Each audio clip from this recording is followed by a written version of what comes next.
এটা কত নম্বর বুথ? চালদাবেড়িয়া অঞ্চল 153 নম্বর। আমাদের চালদাবেড়ি অঞ্চল থেকে দক্ষিণ মামনি থেকে 153 নম্বর বুথ থেকে চুনটানা কাজ শুরু হয়ে গেছে আইএসের পক্ষ থেকে। আজকে এখানে দেয়াল লিখনের কাজ শুরু হচ্ছে। আপনারা আইএসএফের কর্মীদের প্রতি কী বার্তা দেবেন? আমাদের দক্ষিণ মামনিয়া 152 নম্বর বুথ, এখানে তৃণমূলের চ্যালেঞ্জের সঙ্গে তারা চ্যালেঞ্জ করেছিল আমরা দেয়াল নাকি লিখতে পারবো না, আইএসএফের দেয়াল। তো আমরা কোনো চ্যালেঞ্জ এগিয়ে যাচ্ছি না, আমরা মোটামুটি ভারতবর্ষের গণতন্ত্রের দিকে খেয়াল করে আমরা আমাদের অধিকারের জন্য আমরা দেয়াল লিখছি।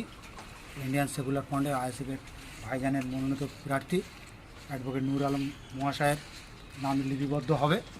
আমরা ইতিপূর্বে মোটামুটি দেয়াল লেখনের কাজ শুরু করে দিই।